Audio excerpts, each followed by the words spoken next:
नमस्कार मित्रांनो. आज आपण एक अत्यंत साधं पण खूप खोल प्रश्न विचारणार आहोत. प्रेम म्हणजे नेमकं काय? खरं तर हा प्रश्न हजारो वर्षांपासून मानव विचारतोय, पण आजही त्याचं एकच उत्तर सगळ्यांना पटत नाही. तर चला, आज थोडक्यात मनापासून या प्रश्नाला सामोरं जाऊया. प्रेम हे शब्दात बांधता येत नाही, हे सगळ्यात मोठं सत्य आहे. कारण प्रेम हे फक्त एक भावना नाही, तर एक अनुभव आहे.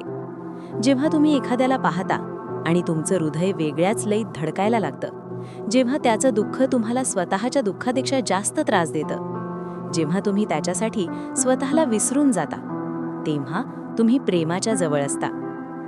प्रेम म्हणजे फक्त रोमॅन्टिक लव्ह स्टोरी नाही. आईचं मुलासाठी रात्रभर जागून राहणं, ते प्रेम. मित्रांना अवघड वेळी हात धरून उभं राहणं, ते प्रेम. कुत्र्यानं मालकाच्या पायाशी डोकं ठेवून शांत बसणं, ते सुद्धा प्रेम. स्वतःच्या स्वार्थाचा त्याग करून दुसऱ्याला आनंद देणं, ते खरं प्रेम. तर मग खरं प्रेम कसं ओळखायचं? एक निस्वार्थ असतं. मी तुझ्यावर प्रेम करतो कारण तू मला हे देतेस ते देतेस असं नाही. खरं प्रेम म्हणजे तू जसा आहेस तशासाठी माझं मन भरून येतं. दोन स्वातंत्र्य देतं. प्रेमात मालकीची भावना नसते. तू माझ्यासाठी आहेस असं नाही, तर मी तुझ्यासाठी आहे ही भावना असते. तीन स्वीकार करतं. तुझ्या चांगल्या वाईट दोन्ही गोष्टी, तुझ्या चुका, तुझ्या कमकुवतपणा, सगळं स्वीकारलं जातं. चार वाढत जातं. सुरुवातीला आकर्षण असतं, नंतर सवय होते, मग विश्वास निर्माण होतो आणि शेवटी ते प्रेम इतकं खोल होतं की ते शब्दात सांगता येत नाही. आणि पाच भीती नसते. खऱ्या प्रेमात सोडून जाण्याची भीती नसते, कारण प्रेम हे बंधन नाही तर मुक्ती आहे. आई बाबा जेव्हा रात्रभर मुलाच्या आजारपणात जागतात, ते प्रेम.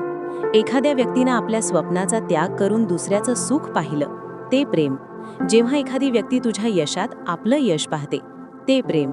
आणि हो, जेव्हा तू स्वतःला स्वतःवर प्रेम करायला शिकतोस, तेव्हा खरंच तू प्रेम समजतोस. मित्रांनो, प्रेम म्हणजे काय हे शब्दात सांगता येत नाही, पण जेव्हा ते अनुभवता येतं तेव्हा सगळं स्पष्ट होतं.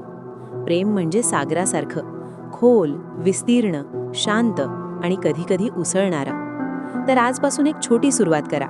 आपल्या आजूबाजूच्या लोकांना थोडं जास्त प्रेम द्या. शब्दात नाही तर कृतीतून. कारण प्रेम हे दिल्यानं कमी होत नाही, ते वाटल्यानं वाढत जातं. तुम्हाला प्रेम म्हणजे काय वाटतं? कमेंट बॉक्समध्ये नक्की सांगा. व्हिडिओ आवडला तर लाईक, शेअर आणि सबस्क्राईब करायला विसरू नका. पुन्हा भेटूया एका नव्या भावनिक विषयासह. धन्यवाद आणि खूप खूप प्रेम.